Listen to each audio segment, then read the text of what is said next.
اسے مسانے کا مسئلہ تھا، یعنی یورین سے متعلقہ اس کے کچھ مسائل تھے، تو ڈاکٹر نے اس کو ایڈوائز کیا کہ وہ ہر روز جو ہے وہ بیئر کا ایک گلاس پیے۔ اس کے علاوہ جلدی امراض اور خواتین کے مسائل کے حوالے سے بھی جو مریض آئے ان کو بھی انہوں نے اس طریقے سے جو ہے وہ ٹریٹ نہیں کیا۔ اب ان کے حوالے سے جو شکایت ہے وہ ایوو کے پاس چلی گئی ہے۔ سویڈن کی پولیس نے 22 ملین کرون مالیت کی جو ہے وہ قیمتی اشیاء ان لوگوں سے جو ہے وہ ضبط کی ہیں جن کے حوالے سے خیال ہے کہ وہ جرائم کے لیے ان کو استعمال کر سکتے تھے۔ تو یہ ایک بہت بڑی رقم ہے جو کہ سویڈن کی پولیس نے ایسے لوگوں سے جو اپنے قبضے میں لی ہے۔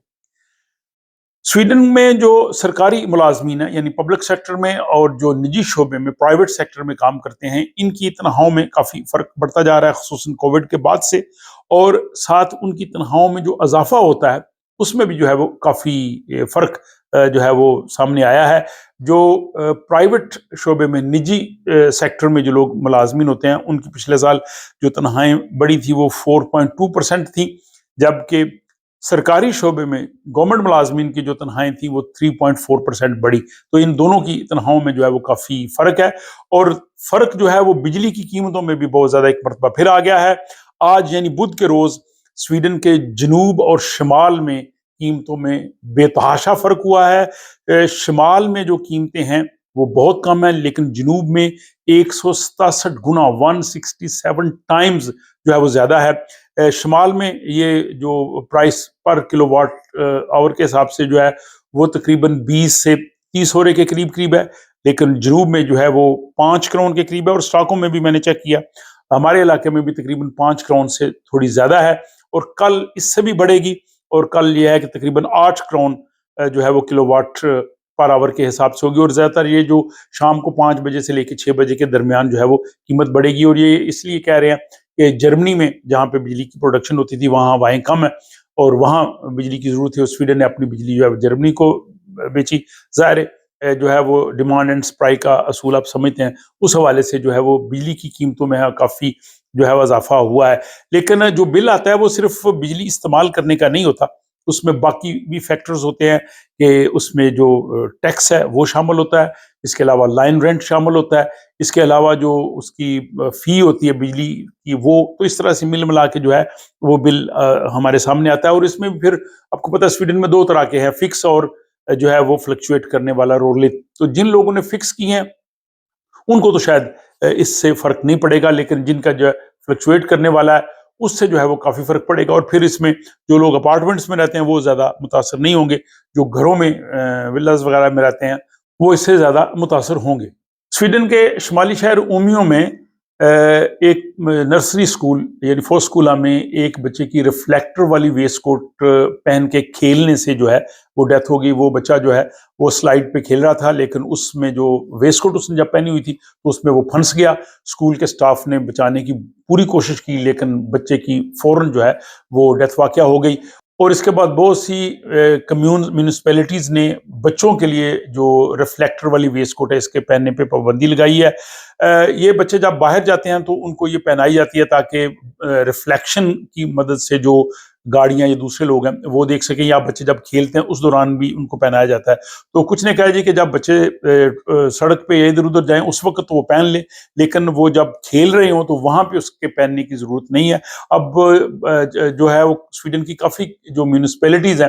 انہوں نے جو ہے وہ بچوں کے یہ ریفلیکٹر والی ویسٹ کوٹ پہننے پہ پابندی لگائی ہے۔ ان میں اسٹاک کی کمیون ہے، اسٹاک استاد، یوتیبوری استاد، آلنگسوس، دالید، اسکستونا، فالکن بیری اور فال شاپنگ، گوتلاند، جیولے، ہدنگے اور کالستاد ہے، لولیو ہے، سکارا ہے، خوفدے ہے، ادیوالا ہے، وارا ہے، اومول، یوتیبوری اور دیگر میونسپیلٹیز ہیں، کمیونز ہیں جنہوں نے بچوں کے جو ریفلیکٹر والی ویسٹ کوٹ ہے اس کے پہننے پہ جو ہے وہ پابندی عائد کی ہے۔ تو ناظرین، آپ جہاں اس ولاگ کو دیکھ رہے ہیں آپ بتائیے گا کہ آپ کی کمیون میں بھی جو ہے وہ بچوں کے اس ریفلیکٹر والی ویسٹ کوٹ پہننے پہ پابندی ہے یا نہیں، تو آپ کمنٹ باکس میں اپنی جو ہے وہ انفارمیشن دے سکتے ہیں۔ تو اگلی خبر یہ ہے کہ سویڈن کے فائنانس انسپیکٹر نے کھلارنا پہ جو ہے وہ 500 ملین کرون کا جرمانہ عائد کیا ہے۔ کھلارنا اپنے کسٹمرز کو جو ہے وہ ویزا کارڈز جاری کرتا ہے جس سے وہ خریداری وغیرہ بھی کر سکتے ہیں اور باقی بھی جو ہے وہ معاشی معاملات کو دیکھتا ہے. تو ان پہ یہ الزام ہے کہ انہوں نے جو ہے وہ کالے دھن کو جو ہے وہ صاف کیا ہے. اور اگلی خبر یہ ہے کہ سویڈن کے جو شہری ہیں وہ پڑھنے میں اور ریاضی یعنی میتھمیٹکس کے مسائل حل کرنے میں اور دوسری چیزوں کو سالو کرنے میں جو ہے وہ دنیا میں سر فہرست آئے ہیں. دنیا کے 31 ممالک یعنی 31 کنٹریز میں 16 سے 65 یعنی 16 to 65 ایج کے جو لوگ ہیں ان میں یہ ایک مقابلہ کروایا گیا. یہ ایک ادارہ ہے OECD, انہوں نے یہ ایک ٹیسٹ لیا اور اس میں جو ہے وہ سویڈن کے لوگ جو ہیں وہ انہوں نے 63%